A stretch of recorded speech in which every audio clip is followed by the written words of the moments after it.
국민의힘 대구시장 경선에서 컷오프된 주호영 의원이 오늘 오후 기자회견을 열고 결국 불출마의 뜻을 밝혔습니다. 기대에 미치지 못해 송구하다 이런 말도 했는데요. 그동안 근 한 달간이었죠. 공천의 부당함을 끊임없이 제기하다가 결국 불출마 선언을 한 겁니다. 먼저 이제 주호영 의원의 이번 불출마 선택 좀 어떻게 보셨어요?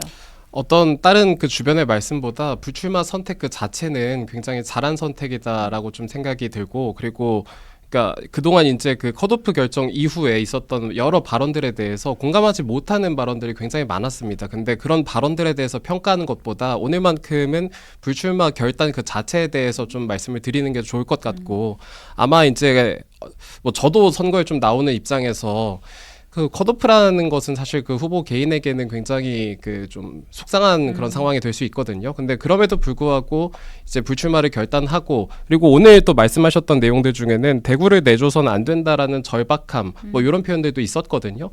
아마 지금은 사실 좀 속상한 마음이 아직 다 완전히 정리되진 않았겠지만 그 절박함으로 우리가 하나로 뭉친다면 대구시장 선거에서 승리할 수 있을 것이다, 이런 기대를 좀 갖고 있습니다. 네. 글쎄요, 주호영 의원의 불출마 결정에 대해서 용단이라고 내리기에는 조금 무리일 것 같아요. 왜냐면은 사실은 주호영 의원님에 대한 컷오프 이거에 대해서는 당에서 어느 정도 명분이 있었다고 저는 봅니다.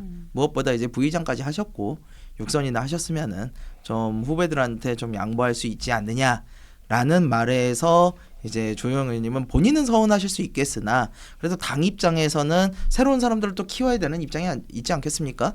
그러니까 그 부분에 대해서 주호영 의원님이 너무 강하게 반발하는 것에 대해서 오히려 지역 사람들은 그렇게 크게 공감하지 못했던 것 같아요. 제가 대구에 내려가서 이야기를 들어봤을 때도 다들 주호영 의원님은 끝까지 가시긴 좀 어렵지 않겠냐, 아무래도 명분도 없고 그러지 않겠냐라고 하셨고, 그 결과로 오늘 이제 결국 불출마 뜻을 밝히신 것 같은데요. 저는 또 아쉬운 게 또 당의 어른이고 제가 개인적으로는 주호영 의원님 참 신사답고 좋은 분이라고 생각하는데, 오늘 불출마 선언 하시면서 그 이제 입장문을 좀 보니까 서운함이 굉장히 많이 묻어 있더라고요. 예, 서운함이 굉장히 많이 묻어 있으면서 특히 이제 마지막에 제가 보기에는 사족이라고 생각은 되는데, 장동혁 대표를 향해서 굉장히 뭐 수위 높은, 물론 한자어로 써서 굉장히 품격 높게 말씀은 하셨습니다만 그 품격이 좋다고 그래서 내용까지 그렇게 좋은 건 아니거든요. 그래서 제가 보기엔 장동혁 대표를 향해서 굉장한 서운함을 표시하셨는데, 이게 장동혁 대표에 대한 객관적인 비판은 사실 저희들도 공감을 할 수 있습니다만, 이제 본인이 불출마하게 되면서 이런 비판을 하시는 건 오히려 본인의 면을 좀 깎아먹는 부분이 있다. 예, 그렇게 좀 말씀드리고 싶어요. 네. 부대변님은 어떻게 좀 보셨어요? 장동혁 지도부에 대한 좀 비판이 좀 오늘 있었거든요. 당연히 그건 부정적으로 보였죠. 근데 다만 이제 그걸 제가 직접 언급하면서 오늘 불출마 결단을 하신 분한테 그런 말씀을 좀 드리기 좀 적절하지 않을 수도 네. 있을 것 같아서 좀 말씀을 좀 삼갔는데, 사실 이런 것 같아요. 그러니까 오늘 말씀들 중에서도 대구를 내줘서는 안 된다는 절박함이 그 표현을 하셨잖아요. 근데 일단 그 공천 과정에 대해서 서운함이 굉장히 많이 묻어나는 것으로 보였는데, 그 서운함은 점점 가라앉을 것이고 절박함이 서운함을 이길 때 당 지도부 비판보다는 대구시장 선거를 위해서 역할을 해주실 수 있지 않을까라는 좀 기대가 있었습니다. 네, 대구를 내줘서는 안 된다 이런 절박함이 묻어났다 이렇게 말씀을 해주셨는데, 한편 이제 국민의힘 대구시장 경선에서 주호영 의원과 함께 컷오프된 이진숙 전 방통위원장 거취에도 좀 관심이 모아지고 있는 상황입니다. 이진숙 전 위원장 어제 주호영 의원과의 단일화에는 뜻이 없다 이렇게 선을 긋기도 했었는데, 만약 계속해서 이 전 위원장이 대구시장 출마에 대한 뜻을 꺾지 않는다면 보수표가 분산되는 결과를 낳을 수 있다 이런 우려도 나오고 있는데, 좀 이진숙 위원장의 거취에 좀 어떻게 보고 계세요? 글쎄요, 뭐 저도 여기저기서 듣는 이야기들이 좀 있는데요. 제가 보기에는 끝까지 무소속을 고집하시지는 않을 거라고 보여요. 다만 이제 아무래도 주호영 의원의 컷오프와는 다르게 이진숙 위원장의 컷오프는 사실 누가 봐도 명분이 좀 부족했습니다. 예, 여론조사가 잘 나오고 있는 것도 그렇습니다만 이분이 무슨 결격 사유가 있어가지고 컷오프가 된 게 아니다 보니까 나는 도대체 왜 컷오프냐라는 말에 사실 국민의힘 당에서도 제대로 대답은 못했어요. 그보다도 오히려 장동혁 대표께서 이진숙 위원장은 좀 국회로 와서 쓰임을 좀 했으면 좋겠다라는 식으로 이제 그렇게 말씀하셨는데, 저는 당 입장에서는 그렇게 풀어가는 게 맞다고 봐요. 예, 실제로 이준석 위원장께서 국회에 오셔도 잘할 수 있을 거라는 생각이 있으니 그런 거에 대해서 장동혁 대표가 좀 더 스킨십을 하고 네트워크를 강화해서 이런 소통을 잘 하셨으면 이런 일을 사전에 좀 방지할 수 있지 않았을까? 사실 이준석 위원장이 이러는 거는 다른 것보다도 당 지도부에 대한 불신과 그다음에 서운함이 있는 부분이거든요. 그래서 저는 그 부분만 지금이라도 저는 장동혁 대표가 물론 미국에서 오셔서 피곤하시겠고 어제 또 뭐 양양 가시고 피곤하시겠지만 지금이라도 대구 내려가셔서 이준석 위원장 손 잡아주면서 우리 한번 같이 한번 해봅시다. 이진숙은 국회에서 뭐 이제 다른 분은 뭐 대구에서 이렇게 좀 도와주시면 하면은 저는 넘어오실 수 있다 이렇게 보고요. 그런 거를 하는 것이 이제 당 대표의 역할이다 이런 말씀 드리고 싶어요.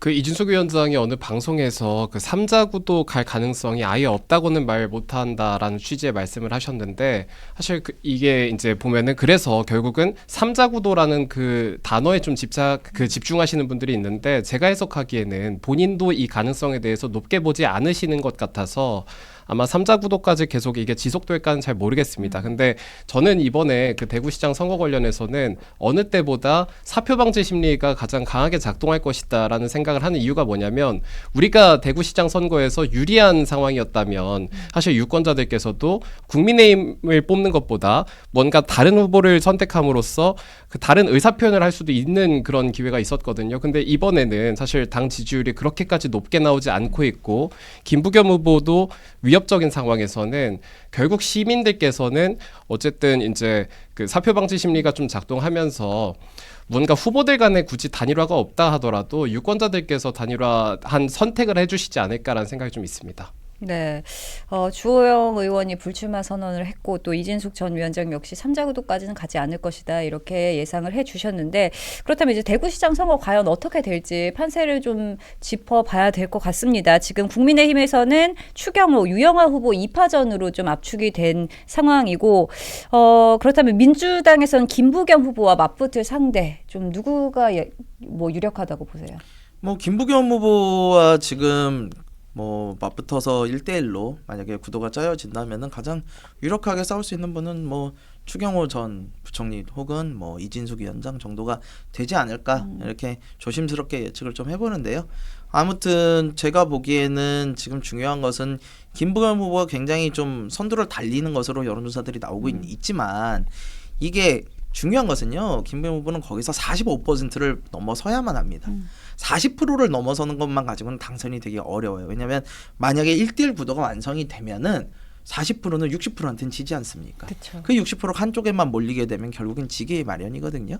그래서 45% 정도가 안정선이라고 볼 텐데 아직까지 거기에 도달하지는 좀 못하고 있는 것으로 보여서 김부겸 후보 측도 뭐 경계를 늦추지 않고 계속 할 거고 막판에 또 국힘에서도 이 부분에 대해서 잘 단일화를 해서 가시면 1대1 구도 만들어지면 괜찮을 것 같은데 뭐 근데 그렇다고 해서 저희 또 이수찬 후보 개혁신당 이수찬 후보가 뭐 드랍을 하거나 그런 일은 없으니까 또 국민의힘 제가 대구 이번에 가서 민심에서 가장 많이 들은 이야기는요 전제가 뭐냐면 국민의힘이 너무 잘못하고 있다라는 게 모두의 전제였어요. 본인이 민주당을 지지하든 국민의힘을 지지하든 저희 개혁신당을 지지하든 모두가 국민의힘 이대로는 안 된다라고 말씀을 하시더라고요. 그래서 그렇다면은 그래도 국힘을 한번 찍어줘야 된다. 혹은 이번에는 민주당 찍어줘야 된다. 근데 야 그래도 민주당은 못 찍겠다 하시는 분들이 있었어요. 그럼 민주당도 못 찍겠고 국힘에도 이번에 한번 회초리를 들어야 된다 하시는 분들은 저희 개혁신당 이수찬 후보를 좀 찍어주십시오. 네, 좀 어떻게 보고 계세요? 그러니까 지금 이제 두 분으로 압축이 됐잖아요. 추경호 의원과 그다음에 유영아 의원인데 사실 네. 저는 두 분 다 대구시장 후보로서는 손색이 없는 분이다라는 생각이 있어서 사실 어떤 분이 되시더라도 우리가 선거 치를 때 문제가 생기지는 않을 것 같습니다. 그리고 추경호 의원 같은 경우는 경제부총리까지 지낸 경제통인데 지금 대구의 사정들 보다 보면 GRDP가 전국에서 좀 하위권이라는 그런 이야기들이 많이 있잖아요. 그런 상황에서 시대정신을 관통할 수도 있고 그리고 유영아 의원 같은 경우는 사실 본인의 의사와는 별개로 주변에서는 계속 박근혜 전 대통령이 연상되는 그런 상황인데 근데 박근혜 대통령의 그런 서사를 보면은 보수가 정말 선거 상황에서 어려울 때 그 선전했거든요. 선거의 여왕으로서. 근데 그런 서사들이 있기 때문에 저는 두 분 중에 어느 분이 되시더라도 큰 문제가 없을 정도로 우리 후보는 괜찮은 상황이다라는 생각이 있고, 사실 가장 중요한 것은 경선 끝에 이 두 분이 원팀으로서 서로의 장점을 하나로 합치는 것이 가장 중요하다는 생각이 들어서 저는 어떤 후보가 되시는지는 크게 중요하진 않습니다. 두 분 다 훌륭하시기 때문에. 다만 끝나고 났을 때 잘 융합되는 모습이 굉장히 중요하다라는 생각을 좀 하고 있습니다. 3파전으로 갈 가능성은 좀 없다 이렇게 보시나요? 어떻게 보세요? 3파전으로 가게 되면은 국민의힘이 대구를 잃어버리는 최악의 결과를 맞이할 수 있습니다. 저는 국민의힘이 이번에 대구마저 잃어버리면은 정말 모든 국민 앞에 면이 안 쓸 거라고 저는 생각을 해요. 그래서 국민의힘 입장에서는 적어도 대구 수성은 해야 된다. 그렇기 때문에 어떤 일이 있다 하더라도 국민의힘 촉에서 이제 2명의 후보가 나오는 그런 일은 없도록 정말 하지 않을까라는 생각이 듭니다. 네, 대구시장 판세 좀 짚어봤습니다. 계속해서 국민의힘 이야기 좀 해보겠습니다. 국민의힘 아까 전에도 말씀하셨듯이 비판을 좀 많이 받고 있는데 이제 6.3 지방선거가 41일 앞으로 다가오면서 국민의힘 장도혁 대표가 초강수를 두고 나섰습니다. 장 대표는 이제 본격적으로 민주당 후보와 싸워야 할 때라면서 기강이 무너진 군대로는 전투에서 절대 이길 수 없다. 해당 행위를 한 사람이라면 즉시 그 후보자를 교체해야 한다라고까지 이야기를 했는데요. 그러면서 이제 싸울 상대를 제대로 식별하고 제대로 싸워야 할 때다 이렇게 강조를 했습니다. 자, 이를 두고 좀 다양한 해석들이 나오고 있는 상황인데요. 장 대표의 발언 어떻게 들으셨어요? 사실 근데 그 즉시 교체라는 부분에 방점을 찍고 해석을 하는 분들이 있는 것 같은데 제가 해석하기에는 오히려 해당 행위하지 말라고 하는 그 말씀이 굉장히 이제 방점이 좀 찍혀 있다라고 좀 보여졌거든요. 사실 선거할 때 있어서 선거 상황에 돌입하기 전까지는 뭐 내부에서 여러 가지 토론이 있을 수는 있겠는데 선거가 시작되면은 사실 한마음 한뜻으로 가야 되는 상황이에요. 근데 요즘 우리 당의 여러 상황들 보면은 무공천을 요구한다든지 아니면 무소속 후보의 그런 선거운동을 지원할 의사를 표명한다든지 이런 것들은 사실 해석의 여지가 없을 정도로 그냥 해당 행위거든요. 그래서 그런 해당 행위 하면은 안 된다라는 취지의 말씀까지 하신 것이고 심지어는 즉시 교체까지 후보자라고 하더라도 즉시 교체까지 가능할 정도로 이 해당 행위에 대해서 엄벌하겠다라는 그런 취지의 말씀을 하셨다고 이해하고 있습니다. 네, 강력한 경고이다 이렇게 말씀해 주셨는데 좀 어떻게 들으셨어요? 뭐 장동혁 당대표 입장에서는 당연한 이야기라고 생각을 합니다. 예. 어쨌든 선거를 흔히들 전투 혹은 전쟁에 비유를 하는데요. 이렇게 전쟁을 치르려면 먼저 내부에서 단합된 모습을 보이지 않으면은 어떠한 작전을 해도 사실 먹히지 않죠. 예, 그리고 지금 어쨌거나 미우나 고우나 당대표로 지금 자리를 하고 있는데 이렇게 지도부의 이야기에 대한 이야기 혹은 지도부의 방향에 대해서 공개적으로 반발하거나 이렇게 나오면은 지도부 입장에서는 이렇게 할 수밖에 없는 부분은 있어요. 다만 지금 한두 명이 그러는 것이 아니라 점차 많은 사람들이 장동혁 대표를 향해 쓴소리를 하고 있다면 그거는 본인도 돌아봐야 될 부분은 분명히 있습니다. 특히 이제 자신에게 우호적인 세력들까지도 점차 장동혁 대표에게 이제 비판의 화살을 쏘기 시작한다면 이거는 본인이 잘 생각을 하셔야 될 거예요. 내가 무언가 잘못 가고 있는 것은 아닌가 한번 좀 돌아보셔야 되지 않을까 싶습니다. 네, 지금 뭐 장 대표가 당 기강을 바로잡고 선거 체제로 전환하겠다 이런 의지로 좀 읽히고 있는데 최근에 방미 일정 후에 FAFO라는 문구가 적힌 트럼프 사진을 게재하기도 했습니다. 이거 강한 리더십을 보여주겠다 이런 의지의 표명 아니냐 이런 해석들이 나오는데 요즘 좀 어떻게 보고 계세요? 저는 강한 리더십을 보이겠다라고 하셨던 그 취지는 그 이 FAFO 그 게시글도 있겠지만 그것보다는 오히려 오늘 이제 해당 행위하지 말라고 강하게 말씀하신 것이 좀 뭔가 강력한 리더십을 보이겠다라는 그런 취지로 읽혔었고 그리고 제가 그 페이스북 게시글도 봤는데 이 FAFO를 올렸었던 것은 사실 당내의 문제라기보다는 한미 동맹을 강조하는 차원에서 그 미국에 가보니까 실제로 이게 미국 편이냐 중국 편이냐 한국이 그런 것에 대한 우려가 있었는데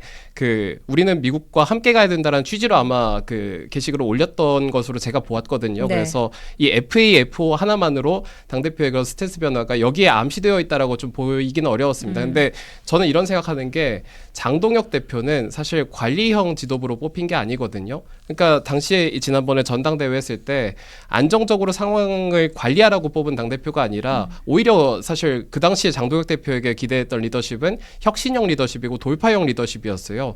지난번에 선거할 때 혁신형 선대위라는 말이 있었는데 도대체 이제 혁신형 선대위는 그럼 모든 선대위가 다 혁신형이지 어떤 선대위가 혁신형 선대위인지는 잘 모르겠습니다만은 혁신이라고 하는 것은 말로만 하는 것이 아니거든요. 행동으로 강하게 밀어붙일 때 보여줄 수 있는 것인데 저는 어쨌든 당시에 장동혁 대표에 대한 당원들의 기대는 혁신형으로 화끈하게 밀어붙이라라는 그런 취지가 있었다고 이해를 하고 있습니다. 그리고 우리 대표께서 사실 여러 가지 상황들 보면은 제가 이제 관찰하는 입장에서 보면은 0점이 잘 조정되다 보면 결국은 매섭게 치고 나가는 정말 필요한 순간에 매섭게 치고 나가는 그런 측면이 있는데 지금 선거 앞두고 여러 가지 0점 조정이 이루어지고 있고 이제 곧 매섭게 치고 나갈 것이다 이런 기대를 하고 있습니다.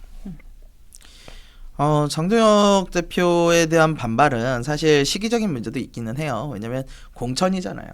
공천에서는 아까 뭐 조영 의원님도 그러셨습니다만 그 본인이 서운한 분들이 계세요. 어쩔 수 없습니다. 그래서 그분들이 이제 지도부에 대해서 쓴소리라고 포장된 이제 본인의 불만을 좀 이야기하시기도 하는 거고요. 근데 그런 건 받아들이셔야 돼요. 그런 건 받아들이고 이겨 나가셔야 되는데 문제는 지금 장동혁 대표의 이러한 비난이나 이런 것들이 거의 임계점에 달하고 있는 상황이라고 저는 보여요. 지금 뭐 어제도 김진태 강원도지사조차도 쓴소리를 하시고 뭐 이런 부분들을 봤을 때 우군이 점점 없어지고 있어요. 이렇게 되면 안 된다는 거죠. 그래서 이렇게 되면 장동혁 대표가 정말 스탠스를 확실히 해가지고 방향성을 잡고 드라이브를 걸지 않는 한 유야무야 하다가는 굉장히 위험한 상황에 봉착할 수 있다. 저는 그렇게 판단이 되고 지금 뭐 어떻게 보면은 아직까지는 수면 아래로 있고 또 해당 행위는 즉시 뭐 후보 교체까지 하겠다라고 강하게 말씀을 주셨지만 이렇게 힘으로 누르는 건 한계가 있습니다. 중요한 거는 본인이 실력으로 보여주셔야 돼요. 가장 확실한 거는 어서 대구 공천 마무리하시고 부산 공천이나 이제 나머지 보궐선거 공천 이게 빨리 마무리돼야지만 장동혁 대표에 대한 불만이 사그라들 거예요. 그거부터 하셔야 된다고 말씀드리고 싶어요. 저는 선거 뛰는 후보들께서도 사실 당대표를 향해 가지고 공격을 하는 것보다 뭔가 그러니까 이런 거 되게 나쁜 거니까 이거 하지 마세요 뭐 이렇게 하는 것보다는 우리 지역에는 이게 너무 필요한데 그 진짜 유권자가 정말 반응할 만한 것들을 개발해가지고 이제 당론으로 그런 걸 추진해달라고 요청을 하는 편이 훨씬 더 효용이 있다고 생각이 듭니다. 왜냐하면은 저도 현장에 많이 나가보는데 현장에서 마주치는 그 유권자들과 시민들의 그런 의견들은 국민의힘에 대해서 뭐 만족하시는 분 같은 경우는 사실 계십니다. 근데 불만을 갖고 계시는 분들 중에 주요 정서는 그 당내 분란이 너무 많다라거나 아니면 관심 없는 이야기를 한다라는 거였어요. 그러니까 우리 지금 지지율이 굉장히 낮게 나오는 상황에서 많은 분석이 있잖아요. 근데 뭐 어떤 계파의 그런 주요 패널들은 그 한동훈 징계해서 그렇다라고 하는데 아무도 관심이 없습니다. 사실 밖에서 유권자들 만나다 보면 한동훈 씨 이야기하는 사람 거의 없었거든요. 근데 그리고 뭐 이제 누구와 절연했다, 절연 안 해서 그렇다 이런 주장에 대해서도 사실 그렇게까지 유권자들이 큰 관심을 갖지 않았던 것 같습니다. 오히려 정말 예를 들면 주요 역사 있잖아요. 서울역 같은 경우도 그렇고 부산역 같은 경우도 그렇고 비둘기가 굉장히 많이 있거든요. 근데 관리되지 않고 있어요. 근데 이 비둘기들이 네. 이 심지어 서울역 같은 데 보면은 지금 이 방송이 아마 퇴근 시간대에 있는데 서울역에서 혹시 계신 분이 계시다면 서울역사 안에 보면 에스컬레이터 같은데 그냥 비둘기가 에스컬레이터 타고 다니고 있거든요. 네. 아니면 이제 사실 서울 같은 경우는 여러 전철 노선들이 지하화돼 있는데 이제 지방 같은 경우에는 이게 위로 올라와 있는 데가 있어요. 근데 그러다 보면 이 역사 그 전철 그 노선에 이 아래 보면 하부 공간이 존재하는데 여기에 비둘기가 많이 있어가지고 그 배설물이 관리가 안 되는 것들이 있거든요.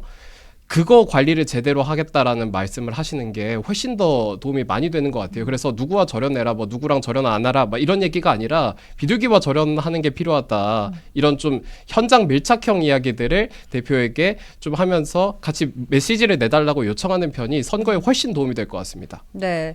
그런데 또 최근 여론조사 결과도 좀 짚어볼게요. 국민의힘 지지율이 15%까지 떨어졌다. 이런 여론조사 결과가 최근 나왔습니다. 창당 이래 최저 수준이라는 평가가 나오고 있는데요. 장 대표가 오늘 했던 이런 강경 대응들이 앞으로 지지율 반등에 좀 도움이 될 수 있을지 좀 어떻게 보십니까? 여론조사는 이렇게 하나의 결과를 가지고 큰 의미를 부여하실 필요는 없지만 추세는 보셔야 돼요. 그러니까 전반적으로 국민의힘의 지지율이 다른 여론조사들도 합산해서 봤을 때 좀 떨어지고 있다라는 측면에 있어가지고는 분명한 경계심을 가져야 되고 그 원인은 일단은 내부에서 찾으시는 게 맞아요. 제가 보기에는 선거에 있어서 어떤 정당이 지지율이 급격하게 떨어지는 가장 큰 원인은요 내부 분열이에요. 제가 여태껏 경험을 해왔던 수많은 상황에서 가장 급격하게 떨어지는 건 내부 분열입니다. 왜? 원래 콘크리트처럼 받쳐주던 기존 지지층들이 분열을 일으키면서 그분들이 찍어주질 않기 때문에 여론조사에서 이제 그게 바로 반영이 되는 거거든요.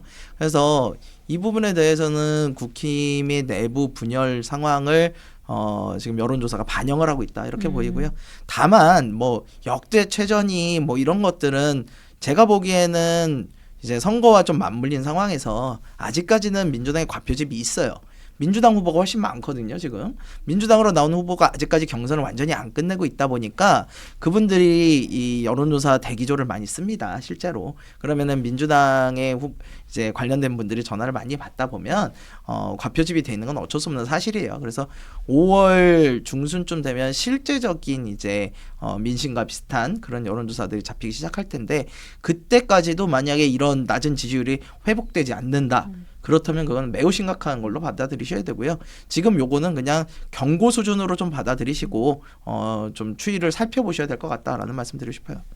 사실 전쟁에서 가장 중요한 것은 전선이 유지가 되는 것인데 만에 하나 어느 군데에서 전선이 뚫려버리면요 전선 자체가 무너져 버리거든요. 그러면 교착 상태도 할 수가 없이 그냥 밀려버리는 겁니다. 근데 결국 내부 문제를 우리가 잘 정리하지 못한다면 이거 전쟁 하나마나 그냥 전선 유지가 안 되는 거예요. 그리고 나는 앞에서 민주당과 맞서고 있는데 뒤에서 총을 쏘고 있으면 사실 아무것도 할 수 없는 상황이지 않습니까? 저는 그래서 장동혁 대표께서 지금 강력한 리더십을 좀 발휘해가지고 내부 문제를 좀 정리한다면 저는 지지율 반등 가능하다고 생각합니다. 네, 내부 문제를 잘 해결해야 한다 이렇게 말씀을 해주셨는데 여튼 장 대표가 이제 해당 행위에 대해서 뭐 즉시 교체하겠다 이렇게까지 좀 강경 대응을 하고 있는 상황입니다. 사실 후보자 교체 자칫하면은 당내 갈등을 표면화하거나 아니면 지역 조직의 반발을 살 위험도 있다 이런 우려도 좀 나오고 있는데 이런 리스크 감수하고서라도 이렇게 좀 밝힌 배경 어떻게 좀 해석하세요? 사실 지역 조직이라는 것이 굉장히 뭐 어떻게 표현할 수도 있겠습니다만은 제가 느끼기에는 당원들입니다. 그러니까 그 지역의 당원들이거든요. 그리고 그 지역의 후보는 그 지역의 당원들이 이번에 선출한 후보일 겁니다. 그리고 이 당원들이 가장 이 진심으로 대하는 것은 보수당의 승리이거든요. 국민의힘의 승리입니다. 근데 이제 만약에 후보가 이 선출 과정에서는 당원들의 마음을 얻기 위해서 그러지 않고 있다가 선출되고 나서는 갑자기 내부 총질을 너무 심하게 하면서 전선 자체를 무너뜨리고 있다면 이 당원들께서는 이러다 우리 선거 지는 거 아니야? 라는 생각에 극도로 우려할 것이고 심지어는 이제 배신감도 느낄 수 있는 거거든요. 아니 표 받아갈 때는 그렇게 안 받아가두고 직접 이제 후보가 되다 보니까 갑자기 말을 바꾸면 그 당원들의 마음이 실망하지 않겠습니까? 해당 행위는 그대로 방치하는 것이 오히려 당원들과 지역 조직에 와해를 만들 수 있는 상황이기 때문에 저는 강력하게 리더십을 좀 발휘하셔가지고 이 기강을 잡아야 된다 이렇게 생각하고 있습니다. 그렇죠. 이제 해당 행위에 대해서 어떤 것이 해당 행위냐라고 이제 물음들이 있을 수 있는데요. 너무나 명백하게 보이는 해당 행위만 처리를 하시면 돼요. 예를 들어 가지고 저는 그렇습니다. 이게 지금 워낙 핫한 이슈니까 함부로 말씀드리기는 어렵지만 우리 당의 후보를 공천하지 마라는 안 돼요. 그건 우리 당 보고 후보를 내지 말라는 거는 그거는 같은 당의 당원들이 할 얘기는 분명히 아니죠. 100번 양보해서 단일화 정도야 뭐 나중에 가서 선거 그런 것들 때문에 국민의힘 내부에서 뭐 정리해서 어떻게 하실 수는 있겠으나 처음부터 무공천해라라는 것을 그냥 옆에서 바라보면은 정당이라는 것이 공천을 통해서 선거에 나가고 그 선거를 통해서 국민들의 선택을 받아가지고 권력을 획득해 나가는 집단인데 그 기회 자체를 아예 하지 마라. 우리 정당은 공천을 하지 마라라는 게 이게 말이 됩니까? 그래서 저는 무공천 같은 거를 주장하는 사람들은 누가 봐도 객관적인 좀 해당 행위는 맞는 것 같다. 뭐 이렇게 보이고요. 그래 이런 부분에 있어서는 아까도 말씀드리면 장동혁 대표가 잡아나가는 건 좋아요. 원칙이 흔들리면은 앞으로도 이번 선거뿐만이 아니라 앞으로도 이런 리더십 유지가 매우 힘들 겁니다. 근데 그렇다 하더라도 너무 많은 사람들이 그런 얘기를 한다면 본인도 본인의 우군을 가지고 가셔야 돼요. 적어도 이 사람들한테 내가 왜 이런 행동을 하고 내가 왜 해당 행위를 잡아야 되는지 상세하게 설명을 해가시면서 그들의 지원을 받아가지고 가셔야지 안 그러면 령이 쓰지 않을 거라고 저는 보입니다. 네, 무공천 주장이 해당 행위에 단회에 해당된다 이렇게 말씀해 주셨는데 어떻게 보세요? 무공천 주장은 정말 그냥 해당 행위까지 가지도 않아도 될 정도로 그냥 말도 안 되는 주장이고요. 왜냐하면 그리고 저는 지지율이 지금 낮게 나왔다면 그 이유 중에 하나는 우리가 무공천 주장하기 때문인 것 같아요. 왜냐하면 어느 식당에서 갑자기 메뉴 안 팔겠다라고 하면은 그 집 장사 잘 될 수가 있겠습니까? 그러니까 무공천 주장은 해당 행위까지 갈 것도 없이 말도 안 되는 주장이고, 그리고 무소속 후보를 선거를 지원하는 의사를 표현하는 것도 저는 해당 행위라고 생각하거든요. 이거 너무 명확한 거예요. 그러니까 우리가 전쟁을 하고 있는데 이 적국의 적국의 그 군대를 위해 가지고 우리 군대가 지원하겠다라는 이야기랑 똑같은 거잖아요. 이건 너무 명확한 거고, 그리고 이제 저는 사실 지금 전국의 여러 지형들을 보면서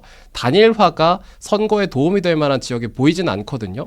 근데 이제 그 100번 양보해서 단일화 협의를 한다 하더라도 그거를 지도부와 상의 없이 후보가 직접 셀프로 하게 된다고 하면 저는 그거는 해당 행위에 가깝다고 생각이 됩니다. 왜냐면은 이게 전쟁에 계속 비유를 많이 했었는데, 전장 현장에 있는 소대장이 본부와 아무런 그런 상의 없이 적국의 그 군대와 같이 휴전 협상을 진행한다고 한다면 이거 해당 행위이고 나쁜 행동이잖아요. 저는 그래서 아까 말씀드렸던 것처럼 뭐 무공천 요구는 사실 해당 행위까지 갈 것도 없는 그냥 말도 안 되는 거고, 무소속 후보를 지원하는 것이나 아니면 지도부와 협의 없이 셀프로 그냥 이 단일화 협상에 대해서 진행을 하게 된다고 한다면 이런 것들은 해당 행위라고 생각합니다. 네, 또 궁금한 게 또 장동혁 지도부가 지금 공천이 마무리되는 단계에서 중앙선대위 구성을 예고한 상황입니다. 하지만 이제 시도당 선대위를 따로 꾸리겠다 이런 입장들도 좀 나와 있는 상황이었는데, 앞으로 만약에 중앙선대위가 꾸려지고 이 기준에 따르지 않는다면 이것도 좀 해당 행위로 간주가 될지 이것도 좀 궁금하거든요. 어떻게 보세요? 원래 지방선거 때는 지방에서 광역 단위 정도는 자체 선거 이런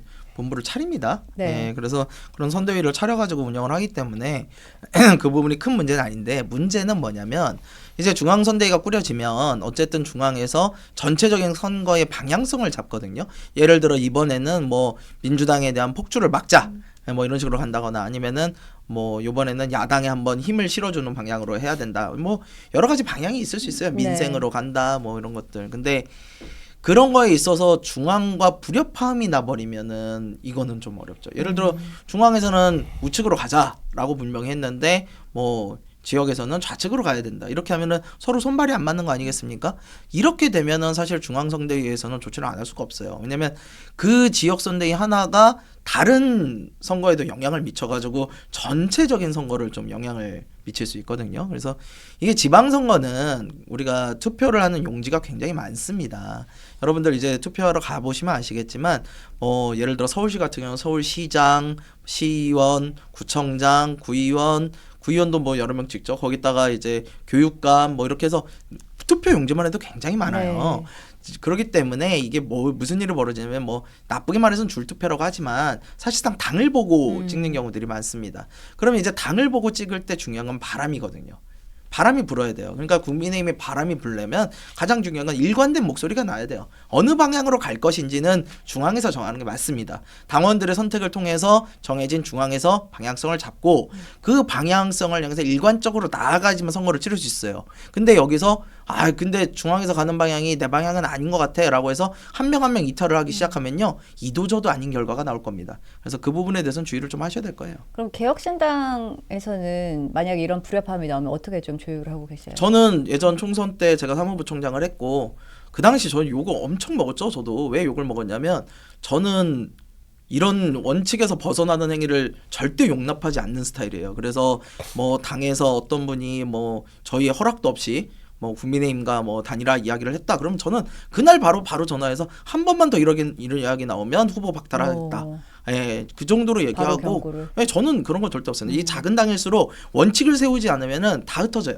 그렇기 때문에 저는 무관용 원칙으로 했고 그 덕분에 참 많은 욕은 먹었습니다만, 근데 그렇다 하더라도 그렇게 지켜내는 것이 맞다고 지금도 생각합니다. 네. 그러니까 중앙당이랑 시도당이 있는 것처럼 그러니까 이게 선대위라는 것도 원래 중앙당 선대위랑 시도당 선대위가 있는 게뭐 이상한 게 아니라 당연한 겁니다. 그게 관행적인 것이고 그리고 무엇보다 당대표께서도 선대위 체제로 전환하기 위해 가지고 시도당별로 선대위를 구성하도록 조치했다라고 말씀하셨거든요. 그러니까 이게 뭔가 대표와 불협화음이 난다 이렇게 볼 수는 없는 일인 것 같고 그리고 저는 이제 이런 것 같아요. 대통령 선거 같은 경우는 후보와 당대표의 생각이 다를 때는 사실 후보의 말을 들어주는 것이 더 좋다고 생각합니다. 왜냐하면 어쨌든 이제 더 가까운 시점에 그 당대표는 이미 선출된 당대표는 한참 전에 당원들의 선택을 받은 것이고 가장 가까운 시점에 그 당원들의 선택을 받았던 그 후보의 그 입장을 드는 것이 당원들의 마음을 잘 대변하고 있다라고 좀 보여지기 때문에 대통령 선거 같은 경우는 당대표보다는 후보의 뜻대로 가는 것이 더 좋겠다라는 생각인데 지방선거는 좀 다른 것 같습니다. 그러니까 서울시장 후보라든지 경기지사 후보가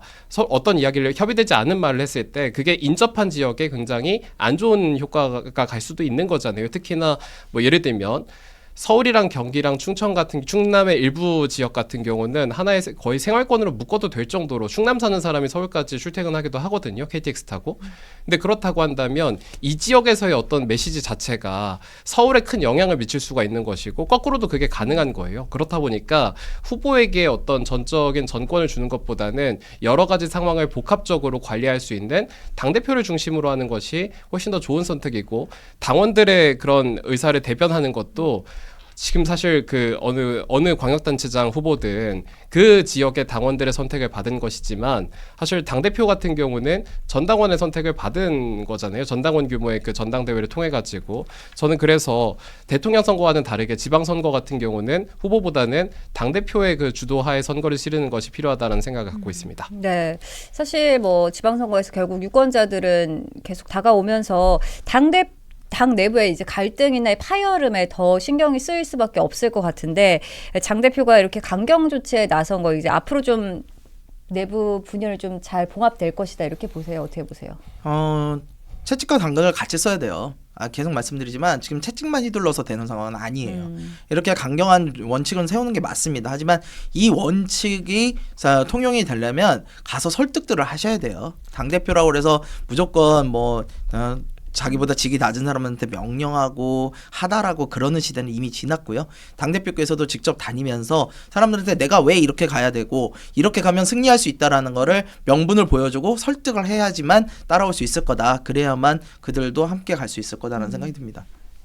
그냥 이제 사실 원칙을 가장 지키는 것이 가장 중요하고 이 원칙을 누군가가 어길 때 그냥 해달라는 대로 해주고 그냥 내버려 두면은 지지율 저는 더 내려갈 것 같습니다. 정말 바닥에 보이지 않을 수준까지 내려갈 것 같아서 오히려 지금부터라도 확실하게 리더십을 발휘해가지고 당내 내부 잡음도 좀 줄이고 이 질서를 바로잡는다면 전 지지율 다시 올라갈 것 같습니다. 네.